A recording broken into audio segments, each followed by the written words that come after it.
How we feeling? So glad that you're here today. We're starting the first week of our series, Greener Grass, our marriage series here in February, talking about what it looks like to have a healthy marriage. And so this series is going to be conversation style. It's not just going to be a normal message, but we're going to walk through some ideas and some thoughts together. And the reason we named it Greener Grass is because I think we've all experienced looking at somebody else's marriage and thinking the grass is greener over there, right? If you're anything, Rachel and I will look at somebody else that we know, their marriage, we'll look at their profile pictures on Instagram, and we'll go, man, they look perfect. Their marriage, they're always happy and smiling, and their kids are all dressed alike, and right? And everything looks so good. And then you look at your own internal struggles and difficulties in marriage and go, man, we just do not have it all together. But the truth is sometimes the grass looks greener because you don't know what's been invested in that other person's lawn. You know, they spend a lot of time watering and weeding and fertilizing. And so we're talking about what we can do to fertilize and grow and cultivate our marriages. Or sometimes what I've learned is the marriages that look the healthiest and look the greenest, you get up close and they're actually dead. They've just been spray painted green so they look good for their Instagram photo, right? Little Photoshop action in the marriage. And so we're going to take a look at what it really takes. And throughout the series, we're going to get personal and we're going to get transparent. We're going to talk about some heavy things that God has for us. And over all the weddings I've done and every marriage I've been a part of and helped speak into, everybody goes into a marriage with a plan. Everybody has a plan of what it's going to look like. We're going to live in this kind of house with a white picket fence and 2.3 kids and a dog and a cat, right? We're going to have all these things. Well, maybe not a cat, that's the devil. But we're going to have all these things laid out that God wants us to have. We're going to have all this. And, you know, the Bible, it says this about our plans. It says in Proverbs 15:22 that plans fail for lack of counsel, but with many advisors they succeed. And so our heart is that we would allow many advisors to come in and speak in all the marriages here at Living Church. So today, this first week, is kind of the setup Sunday. We've got a bunch of our staff here, and I respect all these people and their marriages. I know their stories and things they've been through, and so they're going to get to talk from their experience. But over the next couple weeks, we're going to have a lot of other people. We're going to have Stoney and Julie Short. We're going to have Kevin and April Blunt. We're going to have my mom and dad, some other people to come and talk, and we're going to navigate some heavy stuff. We're going to talk about how to deal with infidelity. We're going to talk about how to survive after a divorce. We're going to talk about common weeds that spring up in all of our marriage communications issues, dealing with in-laws and other family, dealing with finances and having kids. And we're going to talk about some heavy things. So be here as we grow together. And let me just tell you this. If you're not married, this is a series for you also. And I know that sometimes you can think, man, they're doing a marriage series. I'm not married. This is not for me. This is super valuable for you if you're not married, or maybe you found yourself single again in life, because what it allows you to do is to kind of have some self-reflection and say, who do I need to be before I step into a marriage, and what kind of person am I looking for? You know, just because they look good doesn't mean that they're going to be good, right? And so it's going to help give you some perspective of what a marriage should look like. So if you're single, come on, this is going to be a good one. If you're single, just look around for people single by themselves. Maybe this would be a great series for you, you know what I'm saying? Who knows? God might have something up his sleeve. And so just wanted to take a second for all of us to introduce ourselves so you can kind of know who we are and a little bit about us. So just tell them who you are, how long you've been married, how many kids you have, that kind of thing. I will start. My name is Aaron Barth. I am the husband of Whitney Barth, and we have been married for 16 lovely years. We have 2 kids, a son and a daughter. Just say long years. I'm glad long, hard love. years. No, they've been awesome. 12 and 14, Easton and McKinley are these days. We've really come from the church as our background. I met Whitney when I was in college at flight school in Tulsa, Oklahoma. She did not learn how to fly airplanes, but I actually met her in a church that I was attending. We became friends, and one thing led to another, and here we are. But she had seen Top Gun, and then she met Aaron, and she was like, right. oh, dude. That's right. Yeah. So true. That's right. Well, I'm Brandon, and this is my wife, Kelsey. We're the Scotts. We've been married almost 5 years. We have 5 years in July, and we are the proud parents of a 7-year-old Jack Russell Terrier named Pete, and he's awesome. That is ridiculous. That is ridiculous. He's the best. Just look at Kelsey's Instagram, and you'll see all of his things that he does. We met when we were both at the University of North Texas. Kelsey actually ended up graduating from there. I was just there long enough to meet her and then get on an academic probation. And so God took me in a different direction there. But it was good. I met her, and yeah, just we met through a mutual friend, and I just wanted to take her on a date. Thought she was beautiful, and then the rest is history. Yeah. And we are the Hortons, Tim and Beth Horton. We've been married 8 years in May. We have 1.5 children. Jude is almost 4. This one will be due in May. And we met as youth leaders in a youth group in the local area. So, yeah, it was really good. So good. Oh, I forgot about us. That's us. Yeah, our turn. And I'm Rachel, and this is Tristan, and we come to church here. And That's true. We do. I come to church here. We've been married for 10 years. We'll be 11 years shortly, and we have a 3-year-old and a 4-year-old who all love, both of them love Jesus, but they have his personality. So y'all pray for me throughout the week, okay? Yeah, that's true. But I love it. We love it. Is that So, bad? Forget anything? We met in college. oh yeah, we met in college. That's good. What's up, girl? And so that's who's on the panel today. And so one of the things we talked about, and I say to couples all the time if I'm doing premarital counseling or at a wedding, is I'll say this. I'll say, you have to be a healthy me before we're a healthy we. That before we can be healthy, I have to be able to work on some stuff in me. And that's really important. So before we kind of get into the details of what we're talking about today, what's that mean to y'all? That when I say be a healthy me, how does that work in your life and in your marriage? Well, I know for us, like, one of the things that we weren't really ready for was the attack from the enemy that marriage would bring. We thought, like, oh, we're going to get married, and it's going to be perfect and happy and wonderful. But as soon as you get married, the target that was on your back is now doubled. Wow. And so what you have to do is really make sure that you're shoring up your foundation. When you take two broken people and you try to build something on brokenness, you don't have a good foundation, so it's going to crumble. So what we had to realize was there were things in ourselves that we had to be really reflective of and seek counseling for and work out so that we together could build a strong marriage, because together as broken people, we were just trying to hold something up and make it look perfect. But really inside, we had nothing to build on. So seeking self-reflection and counseling and realizing that now you are living not just for yourself, but for another person, you have to really work on yourself as you're growing together in your marriage. It's good.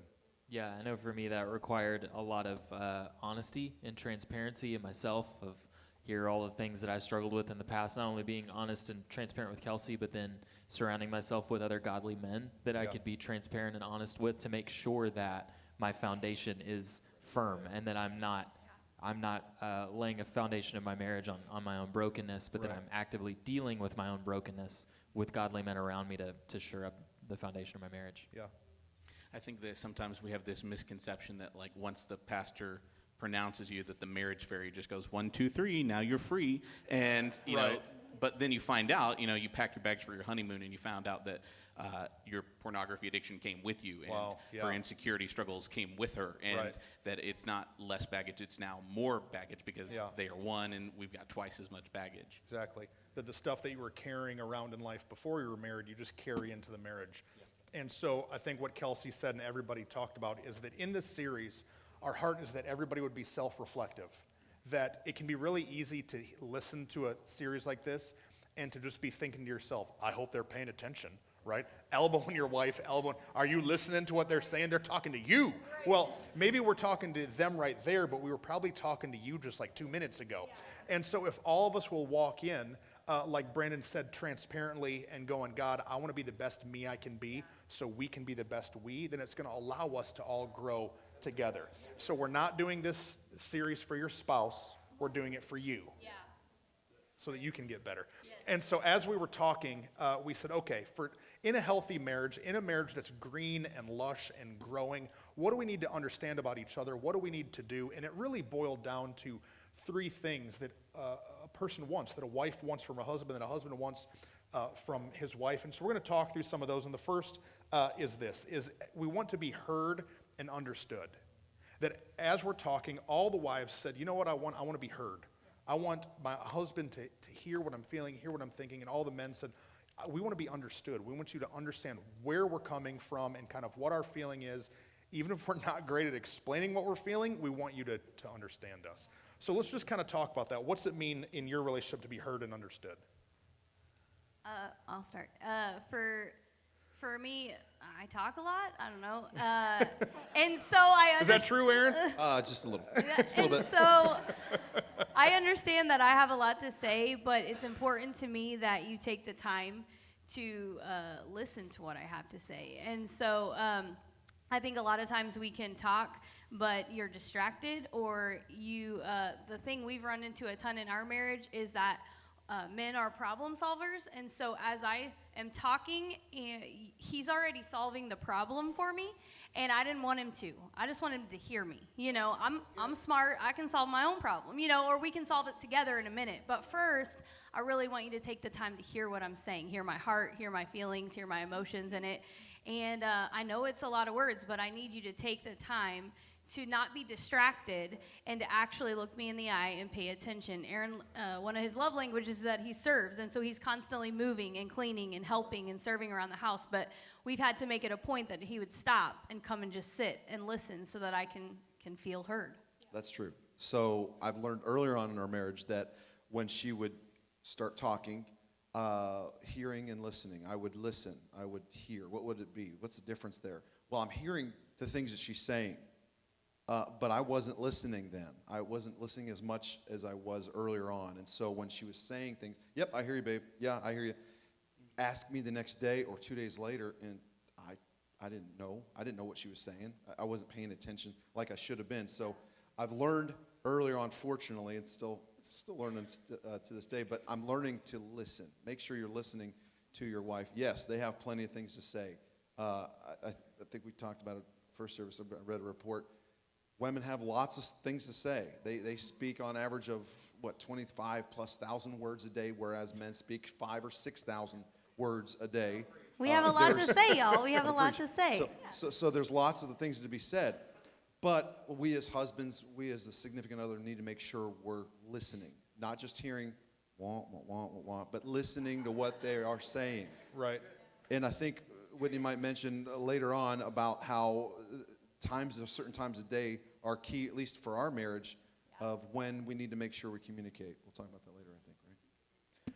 And just realizing we live in such a distracting world, social media, TV, our lives are just so busy.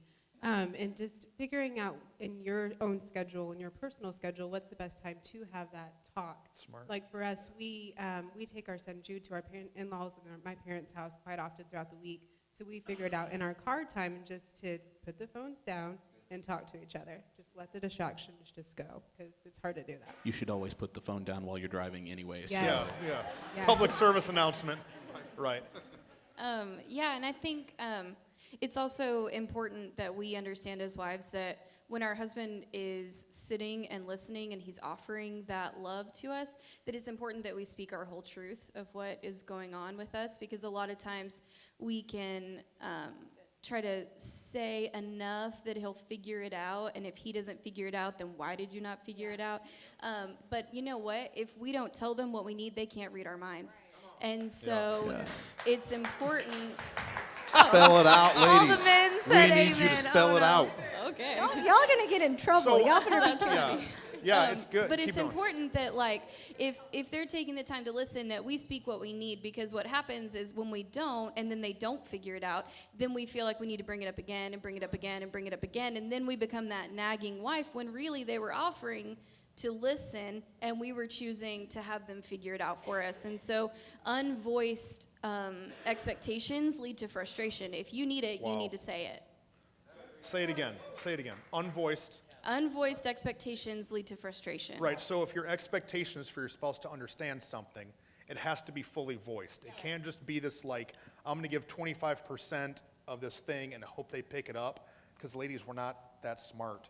Like, we might be really smart at work and like in our vocation, what we're due. But when it comes to your feelings, sometimes we just don't get it. And what Rachel and I have had to learn to do is I have to try to boil it down, because sometimes it's a lot of words and there's like a lot of explanation.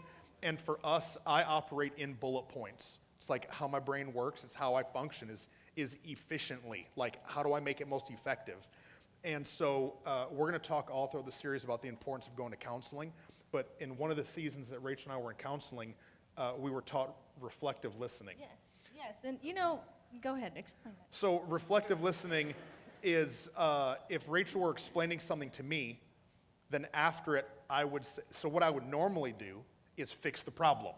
So Rachel gives me a problem or a feeling, and then I would say, well, here's the solution to fix it. No, what I need to do is make sure that I understood it first. And so reflective listening is saying, okay, here's what I heard. Here's what you've been saying for 10 minutes. Here's how I can boil it down into 6 sentences. Here's what I heard. And you know what we found out? I'd be wrong a bunch. Hola. Like she would say something, and I'm listening as hard as I can. Like I'm trying to get what she's getting at as hard as I can, but I can't boil it down enough. And so I'd say, well, here's what I think you're saying, and I'd say it, and she'd say, no. But you know what I get then? The boiled down version. Right. I then get, she would cut through the fluff and give me the problem, and now we're communicating. And you know, the frustrating part of that is in the middle of it, you're as a woman are trying to be heard and trying to get a reflection of, did he understand what I was saying? And he's trying to do and fix what's coming out of my mouth. Right. So he's got a problem, and his understanding is here's the solution, what she mentioned. And so there's a lot of conflict there trying to get, sometimes we would look at each other and be like, we're in totally separate worlds of what we're doing. But what we're learning, learned it on Saturday again, is that if he just says... It got real on Saturday, y'all. It got dirty. If he will remember to listen, and if I will remember to listen and say, wait a minute. And, you know, one of the things that the counselor is that when she told us that both of us are communicators, and so when she told us, here's what's happening with you, you guys just need to reflectively show each other that you're understanding. And it was kind of like, really? It kind of offended me, like, are you serious? So in my mind, I saw it as, we're going to stop doing what we're doing, and we're going to say, so what I hear you say. And it really is that simple. So what you're saying is this. Can you explain to me, this is what I understood. Is this correct? And it's that simple that in the heat of things, it will calm things down and redirect the butting of heads. And it will save your marriage. And it prevents I know for me, it prevents me like already like loading the gun in my mind. Like it prevents me from, when Kelsey's talking to me, I'm not already like, not fully listening to her, I'm just crafting my rebuttal in my head, just like, oh man, I can't wait for you to stop talking so I can say that. Yeah. But like it's no good. You know, but it prevents me from doing that, because instead it forces me to listen to everything she's saying, be engaged, because I'm going to need to then communicate what I understood. And like Tristan said, a lot of the time I find that I missed something or I'm wrong. And in that moment, there's no frustration. She's just able to say, no, what you heard me say was that, but what I was trying to say was this. Right. And I get it. You know? Or it helps us realize that, like, oh, that's what you heard? That's not at all what I meant. Maybe I should rephrase myself. Because I'll talk about anything for any amount of time. Long time. But I will. But sometimes what we have to realize is, like, they don't need all of this, because then they're going to start fixing things that, like, we're not really even upset about. We're upset about this thing. Yeah. So it helps you refocus, like, okay, no, this is actually what I'm upset about. Yeah. For Rachel and I, something that we've had to be intentional about is kind of what Beth was saying, finding strategic times to have conversation. Because you know the worst time to fix a problem is when you're already mad. Right. But isn't that kind of what we do? Like, we wait until we're already mad, and then we're like, well, you know what your problem is in life? It's like, no. Now's not the time to do that. So what we'll do is, what we've started doing is, it sounds kind of gross, but we've started scheduling meetings with each other. And in the same way that I'll handle a problem in my vocation, I'll look at it and say, okay, we're going to have lunch next week, or we're going to have lunch here, or we're going to go out this day, or let's take 2 hours to talk about this thing. And we kind of come with an agenda of, where are we? Like, what's happening? And so if there's something that I've been doing, like if I'm too busy and I'm not home enough, or if I said I'll do something and I haven't done it, now I'm like walking into a meeting realizing it's time to critique me. Right. And so it's not a nag, because it's like a sanctioned, safe time to deal with a problem. Yeah, and it's not gross. I know you said that, but it It's actually, if you fail to plan, then you plan to fail. Right. And so you have to strategically set up in the same way you would a date night when you realize you haven't hung out with each other enough. You've got to set up times to communicate. And Aaron and I are super opposite in the time of day that's valuable to us. And so we have to meet in the middle. Lunch is like the best time for us to communicate because I am not a morning person at all. I got to have 6 cups of coffee before you even talk to me, And then if it's 8:30 or 9 after, he is gone. Like, he might be awake, but he's not going to remember a word or anything I said. And we're both in those off moments going to be more sensitive than in the moments that are our good times. And so it's important not just for the time, but also for the right time and making sure you have the right time set aside and not being rushed or not being the wrong time of day. But for us, that's been super, super important. That's the other great thing about counseling is that there's a time that you're literally only going to work on your marriage. Yeah. Sometimes people hear counseling and they're like, oh, are you getting a divorce? Oh, are you super broken? No, but I don't want to get a divorce, and I don't want to be super broken. And so the problem might only be at like a 20% problem. It's not like an explosive problem.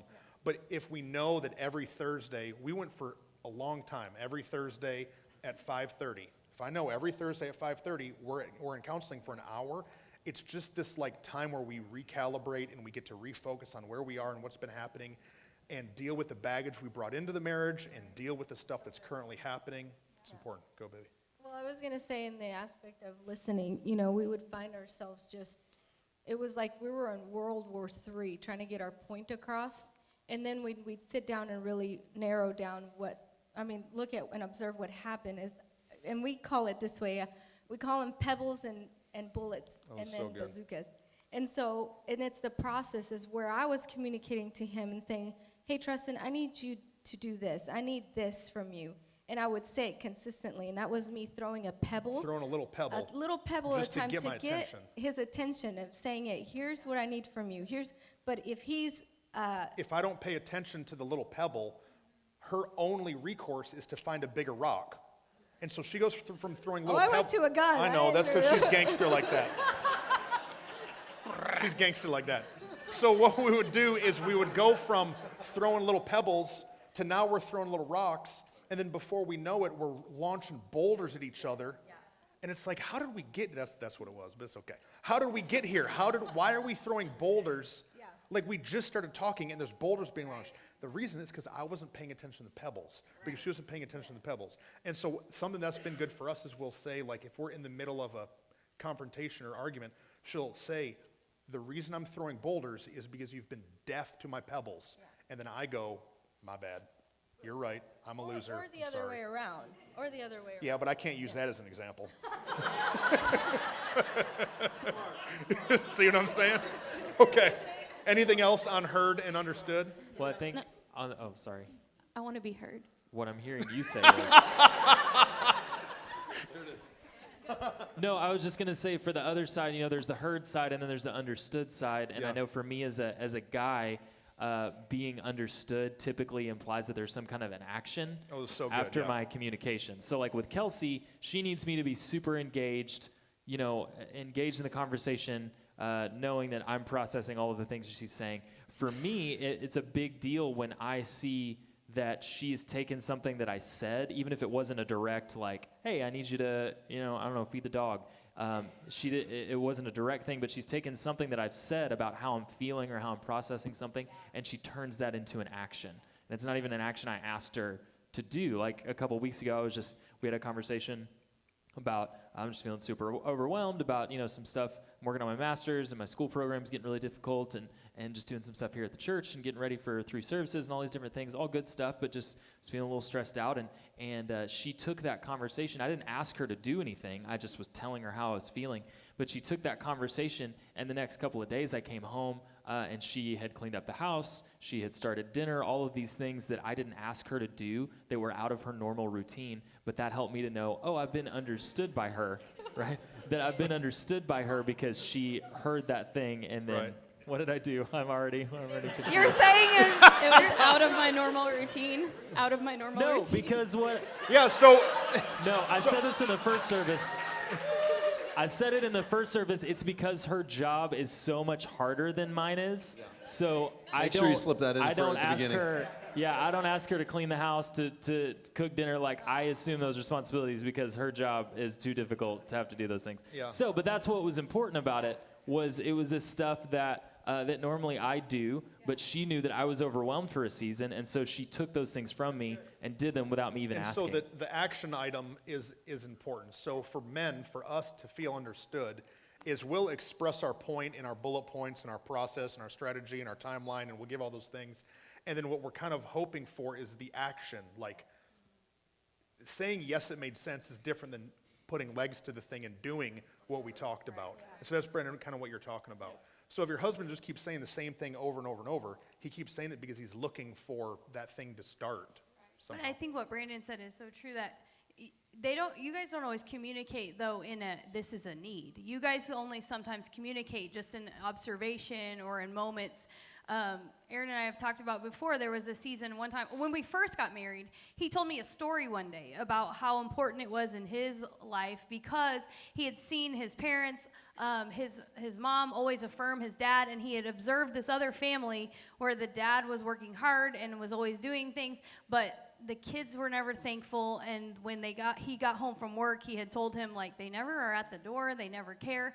And the way he expressed it to me, I had to recognize that voice of the Holy Spirit that said, this is important. This is an important thing to him that Right. he's telling you right now. We say a lot of words to each other. 16 years, I mean, that's a lot of words to talk, to each other about. But you've got to pay attention, ladies, to the moments when it might be important, because they are not always going to say, this is important. But you got to listen to that still small voice that says, this is something significant. And so for years, and still to this day, it's important that when he does something for us, our kids and me, all three say thank you. And when he comes home from work at the end of the day, we greet him at the door and say hello, because it was something that was important for him a long time ago, and it's important. That's the action step. That's the action that I decided, and it wasn't until years later that he said, you know how much that means to me, but I knew in that moment when he said it when we were first married that it was important, and so we got to listen. So the first thing we talked about to have healthy marriage, to help understand each other, is to be heard and to feel understood. The second thing is we all want to be valued and respected, right? That all the ladies agreed that something they need is to feel valued, and all the guys said something we need is to feel respected. So let's just talk about how that looks for y'all. Yeah, so valued, one of the most important things to do in your marriage is figure out the way that your spouse feels valued, feels loved. So when Brandon and I first got married, we kind of made fun of it at first, but it was so helpful to us. We read the book, The 5 Love Languages, and figured out how do we feel love. And I realized that when I loved Brandon, I wanted to buy him a present. So I would go buy him a present, and he'd be like, cool, thank you. But his love language is time and words of affirmation. So if I bought him all the gifts in the world, but I never told him what he was doing for me and how I loved him and how he was providing for me, then the gifts didn't mean as much. So even though I would like a gift, that's my love language, and my thing is like acts of service, because that's not how he was feeling love, then it wasn't working. So I was spinning my wheels, and I was working so hard, and I was getting frustrated at him that he wasn't feeling my love. But it's because I didn't understand what he was asking for and what he was needing. So it's really important that you figure those things out so that your time and your investment shows a return instead of just frustration. You were trying to value him, but Yes. what you were doing to show value isn't something he valued. So the 5 love languages there's a book and a test that you can take. Let's see if we can get them all. Brandon, do you know them all? I do not know. Let's Physical go. touch. Physical Physical touch, Words of words of affirmation. affirmation, Sandwiches. Quality time, Quality time. Quality Acts of time. service. quality time, acts of service, acts of service. service, and gifts. and gifts. Got it. So like these 5 love languages are ways that we receive and feel valued. And so you have to understand what your spouse's way of receiving valued is, right? So Kelsey's is gifts. That if you give Kelsey a gift, she knows that she loves you. Brandon doesn't care if he gets a gift. So she's buying him gifts, and he's going, I just want you to sit on the couch and hang out with me. See the disconnect there? So that's important. Go to Yeah, Beth she asked me to rub her back, and so my natural response is to like get in there with the elbow and like ice pick and stomp on her and stuff, because that's what I'd like to get. That'd be like that's the kind of massage I would like to. And so imagine my surprise when she doesn't like that, when that's not what she's asking for, and it's only by asking and by getting that feedback back from them. Oh, that's not how you like to receive massages? Okay. What would you like? And then learning from that. So good. And then also just realizing that the seasons in life change as well with your marriage. It's not just going to be stagnant, it changes. And just realizing that their love language might change throughout the marriage. So at first mine was quality time. I wanted him to spend time with me to feel valued and respected. But now it's acts of service because we have a toddler. If you clean the house for me, it's the best thing in the world. It changes. So just being in tune of each other and knowing, how It's really life, smart. Where you are, where your family is, what are the needs. Yeah. And then when you recognize it, then on the other side of it, so yeah, you've got to start giving love the way they receive it. But for those, as you're receiving it, sometimes you have to pay attention to receiving love the way they naturally give it. For me, I like you to affirm me and to tell me I'm wonderful and all the things. But for Aaron, he is acts of service. And so he will be busy working all day trying to love me, and at the end of the day, I'm frustrated because he didn't just tell me I was pretty, And so, and it's true. It can be ridiculous the things you can fight about if you don't pay attention to the language that you naturally speak or the language that they naturally give. And so I've had to learn in my marriage that the fact that every morning he wakes up and makes lunches for our kids for school is a way that he's showing me love. And so I've chosen now to receive love that way, and I have to do it that way instead of being frustrated that he's just working. Why are you working and not sitting here and talking to me all sweetly? That's true. I think as husbands, the wives are wanting to see consistency. They want to see it happening not just one time or two times, but over the long haul. The kids are 12 and 14. I've done this for 10 plus years. I've had the opportunity to do it because of my work. I'm able to do it in the mornings, but they want to see consistency. Don't do it once or twice. Now, she had mentioned love languages and what she wants to see versus I want to see. I need to understand that if I clean the house and she comes home and she looks around and doesn't say very much or says a word or two, and I get offended because I just spent 4 hours cleaning this house and you gave me looks nice in here. Whoop, out the door she goes. I cannot be offended because that's not what she wants. That's not her love language, if you understand what I'm saying. So we need to understand as men that if we do something that is not her love language, we need to understand that we can't get offended by that. It's good. For Tristan and I, his love language is acts of service and mine's quality time.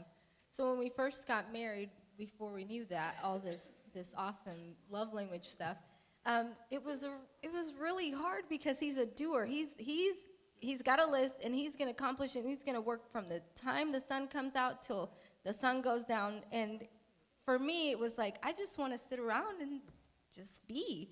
And so when he would come to our house, he would say, With her family, yeah. with my family, because that's all our love language. I don't know if it's cultural or what. We would just sit around, and he would say, it's driving me crazy. Y'all are just sitting around staring at each other. I can't do it. What is there to do? What are we accomplishing? What are we accomplishing? What she calls love, I call lazy. And it was really a battle in our marriage because she's wanting to just sit around on Saturday, and I'm like, no, this is when we can take the world. Let's get stuff done. Yes. This is when the losers sleep. This is when I take over, right? And so I had to change my, I love her enough to change. And so we have to be intentional. And I have to come unglued from the couch, Right. On the weekends and know that he's got something, he's got an agenda for the day, and we've found our balance in that. Yeah. And so, Yeah, but I God, think most that of the was time. so hard. Yeah. I think Go, Brandon. the other thing that's super important to remember about value, like being valued and respected, like respecting and valuing one another, is they're not optional. So good. Some of the other things that we'll talk about in a minute are things you have to make the choice to do, and you can or can't do them. But husbands valuing your wife and wives respecting your husbands, those are both mandates by God. That's right. And so they're not they're not really optional to the marriage. I think of Ephesians 5. I read it, a part of it earlier, but it's talking about how husbands should love their wives as Christ loved the church. And Pastor Tresson pointed this out last service, but like Christ died for the church. He loved in the most sacrificial way possible. And so husbands, that's our mandate, to value our wives that much that we're willing to lay our lives down for her as Christ laid his life down for the church. And it talks about it in Ephesians 5, and it says, that that no one despises their own body. And in talking about that in verse 29, it says, "For no one ever hated his own flesh, but nourishes it and cherishes it, just as Christ does the church." Mm-hmm. And so whether or not we think they deserve it, whether or not they've said or done something that's made us mad or hurt us, or depending on our feelings or whatever's going on, value and respect are kind of non-negotiables. Yeah. Yeah, I think ladies, it can get really easy in life sometimes to say that he doesn't deserve my respect. Right. And the Bible clearly commands us that, yes, he does. And there's life and death in the power of our tongue. And so the words we speak over our husband, the respect that we show and give, it's not optional. And it's not based on their decisions that they make or the actions that they take. And so if we are speaking death over them and disrespecting them, then we're speaking death over our marriage. But if we're speaking life over them and giving them the respect, whether they deserve it or not, is so key. Then we're speaking life into our marriage. And we can't have the hope of a great marriage if we're not willing to just speak the respect that they are given by God and commanded by God to receive, if we don't do that. We have the opportunity, we have the choice to speak life or death, and we have to choose to speak life. Yeah. Because they will live up to it or live down to it. That's what they do. And so it's our responsibility as their wives to respect them no matter what. Respect them whether we agree or whether we disagree. We respect them because that's what God commands us to do. And it makes us easier to be more receptive as men if we're hearing, maybe in a season you're getting it right 20% of the time. But if we're hearing that from our spouse, it makes the 80% that we have to work on a little bit easier to work on it, right? Because you're just getting respected with the 20%, the 80% that you need to work on. You're more receptive to it. You're more willing to do it. So good. Because she's praising you for what you're doing right, but there's a lot to do because you're not doing it right. You're willing to do it because you're hearing the good stuff that you get. Yeah. I think that sometimes we treat our marriages like we do business relationships. So it's very transactional. I do this, and so you reciprocate with this. Yeah. I did the house, and so now, and I get this in return. But the Bible talks about reaping and sowing, and that sometimes you sow and you don't immediately collect a harvest on that. Sometimes you begin to speak things out and call out the good in them before you begin to see it. Yeah. Because eventually you're going to see that come up, and you're eventually going to harvest. Tons of good thoughts there. So we're called to love our wives as Christ loved the church, right? And wives need to respect their husbands even if their husbands aren't doing everything worthy of respect. Right. But if we can love them how we should, it's a lot easier for them to respect us how they should. And as guys, as men, we only want to do things that we win at.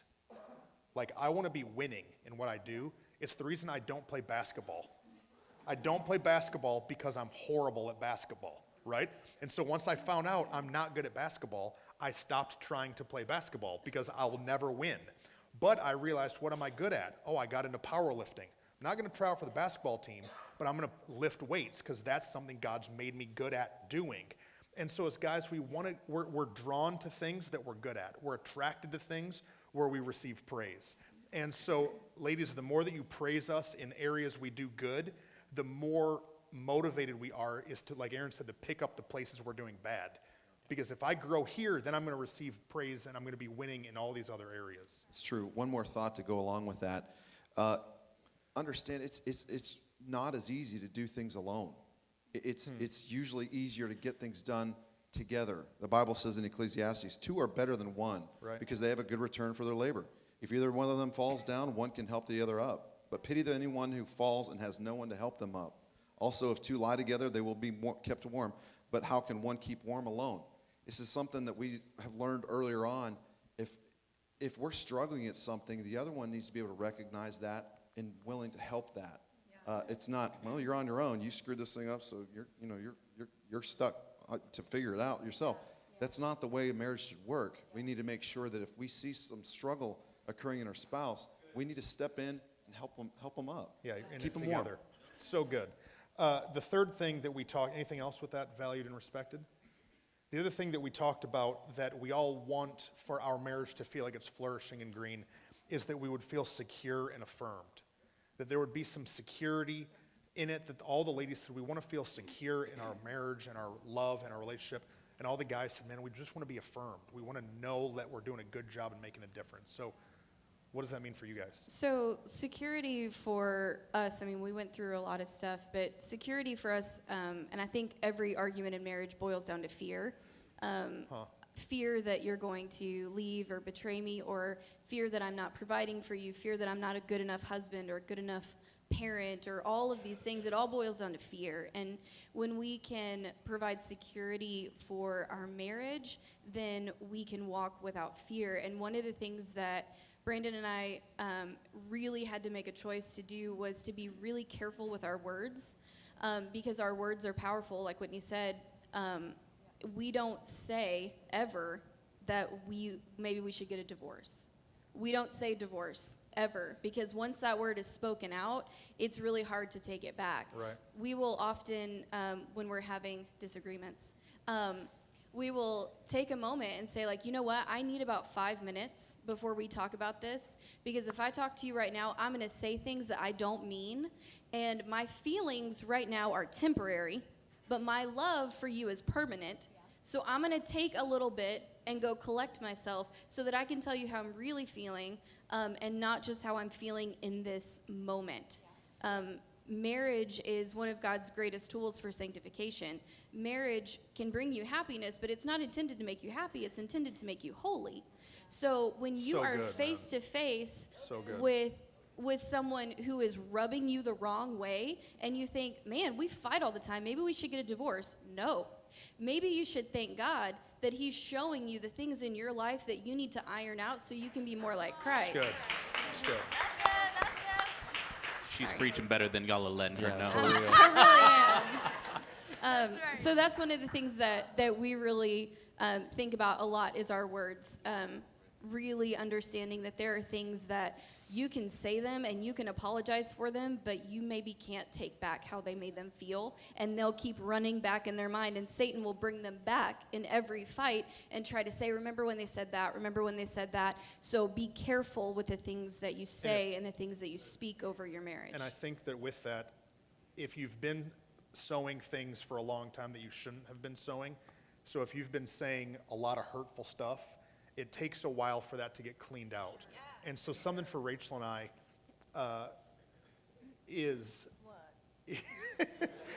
if something has been said a bunch, or if I've acted out of line for a long time, and then I have a self-realization and I apologize and I change, that doesn't mean that she forgets when I did it wrong, right? If you have a whole field full of poison ivy, and you want to start growing strawberries in the same field, it's going to take a long time to get the poison ivy out before the strawberries start to grow. And sometimes as men, I know for me, I want to just walk out there with a handful of strawberry seeds and go, ta-da, it's all better, strawberry field. But for her, I've been sowing the wrong stuff for a while. And so to be patient in that process of cleaning out the stuff is really important. And that's powerful what he just said. Ladies, you have to, and gentlemen, you have to be patient in the process. Right. Patience is not fun, y'all. It is not. And it takes a lot of prayer. It really does. Patience takes a lot of prayer. And so be patient in the process when there's change. And don't go back and bring them back to where they failed. Yes. Because you're keeping them there. They're trying to go, but you are capping them and keeping them there. Because I'm not the same man I was even a year ago. Right. And she's not the same woman she was a year ago. But sometimes when we have frustration, I remember who she was, and I start treating her for who she was instead of who she's decided to become. And that's not fair, right? It's not fair. We have to have grace for each other. Yeah, another big thing for us too is is for me providing security for Kelsey means consistency in me. It's really and good. that's something that Aaron already even kind of spoke to, but consistency in my words, consistency in my actions, consistency in my emotions, consistency in how I'm behaving, consistency in how I treat other relationships, especially with members of the opposite sex, how the boundaries that I set up in our marriage and how I consistently maintain them, all of those things provide a lot of security for Kelsey. Like if I'm the kind of guy that like one day I come home and the lawnmower breaks and I'm fine, and then another time it breaks and I throw a piece of the lawnmower across the yard while screaming an expletive, then like that's gonna really provide a lot of insecurity for Kelsey, Right. because she's unsure of who I am, and she's unsure of what she can trust, and that also is reflected, like I said, in my words, in my behaviors, in my boundaries that I set up in our marriage. It's really smart. I think the security piece is really big. I want to talk to the guys real fast because that's your job as the guy, is to provide the security. And so her need for security is going to be affected by her brand of brokenness. So she may not, she may need that financial security because at a time in her life she didn't have everything she needed, and she did without. And she may need that romantic, that you're not going to leave because she watched her own dad walk out of her life. I'll say this, you're the only legitimate source of romantic to your spouse. I mean, anywhere else, and it's sin. And so she's going to get it from somewhere else if she doesn't get it from you. There've been jobs across my entire life that I didn't want to work. When she was in nursing school, I worked 3 jobs. Just before working here, I worked at Southwest Airlines in customer relations, where I answered 40 phone calls a day of mad people yelling at me and calling me every name in the book. And I would sit in my car 30 minutes before work crying and begging God not to make me go in. But I had this Post-it note over a picture of her and Jude that said, "Do it for them," because it was my job, because I didn't want to be there, but because they needed the financial security that came from that job. So it's your job, do it. Tim just said so much Right. there that we have to understand our spouse's brand of broken. Yeah. It's the first thing he said. All of us have some brokenness in life, and when we can understand Rachel's dad abandoned their family, right? So that's her brand of broken. And so for me, her security is understanding I'm not leaving. And so when we would get into an argument when we first got married, she would get really emotional, and I didn't understand. I'm like, it's not that big of a deal to me, because I know I'm not going anywhere. But for her, I had to identify, hey, I'm mad, but I'm not leaving you. I'm not going to abandon you. I'm not going to hurt you. I'm not going to do any of those things. And so when we can see what their hurt is, it helps us fight fair. It helps us like heal, right? And so that provides security in the marriage. In our marriage, the security piece, like Beth talked about seasons before, sometimes the security piece is seasonal, and sometimes your brand of brokenness is seasonal. When we first got married, for me, the financial stability was so important because I had grown up without it. And so that was something we struggled with, and the enemy's sneaky, so he brought a lot of opportunity for us to struggle financially, actually, in our life. And it was through seeing my husband, who knew how to fly $4 million airplanes, in a season when we didn't have a job, digging a ditch in a backyard of a guy he didn't know, just trying to provide for us, that I was able to see that he would keep me safe then. And so I had to affirm him in those moments and speak life over him, because I needed that security so bad. But then in another season, when my family went through brokenness and my dad left and walked out, this whole new level of brokenness that we didn't have when we started our marriage now entered into our marriage. And so the security that I had never worried if he would leave or not, because I'd never seen anybody leave before, suddenly became something that was a new level of brokenness in me that we didn't have before. And so we had to work through that, and we had to fight through, and I pushed hard to see, will you leave? I don't know. Even we're already over 10 years in, but maybe if I try hard or if I do this, that he's going to actually leave, because maybe that's really what happens. And so communicating constantly, and we're going to go back to it over and over and over again in this series, but going to counseling as seasons change and as things shift, because seasons come constantly in your marriage. And so the level of security for me has shifted. And so that meant he had to step up and understand and recognize a new way to take care of me. And so it's really important, I In a think. consistent and stable way. Yes. I try really hard to make sure that as a dad and as a husband that I keep an even keel in the home. because if I'm, trying to keep an even keel, I'm not allowing outside forces to get me off kilter. And husbands, fathers, your families are looking to you for that consistency and that stability. So I have to try to make sure that I do what I can in seasons of dryness and no rain or anything like that, versus when all the things are going our way. We as men need to make sure that we are stable, Right. that we are consistently stable, and even when there's chaos or storms or whatever, we've got to make sure that we do our part to be that man that God has called us to be. Right, and to be intentional, even when things, you said like in dry times, when it's not, when money isn't coming easy and things aren't good. We've got to be intentional to know that it's our job to be the one who creates security, whether that's flying $1 million airplane or digging a ditch, or whether that's operating your calling or working a job you hate. Like our job is to work and to bring home what we need to do. Something Brandon said I wanted to say, he talked about how our consistency, it provides stability in the home. And for me, a great barometer of when I'm having a hard time is when I stop being consistent. So when I stop being consistent in an area, it's like a red flag goes off and goes, I'm freaking out right now. I'm starting to be broken. And so I've referenced the building renovation before, that when we were doing it, I was stressed out and overwhelmed. And there was one day in particular, I get a phone call from a contractor, and I'm in the backyard pacing, like yelling at a contractor on the phone, like freaking out, this guy's a liar and the whole thing, and you're stealing our money, all this stuff. And so I'm back there so mad, and while I'm hanging up the phone, I pick up a trash can in our backyard, and I throw it across the backyard. And I realized I'm freaking out right now. Like, I'm not being the person I want to be. Like, This is not an even keel that we're wanting to see. This is not even keel. This is not who I want to be. Right. And so I went back inside and said, we got to go back to counseling.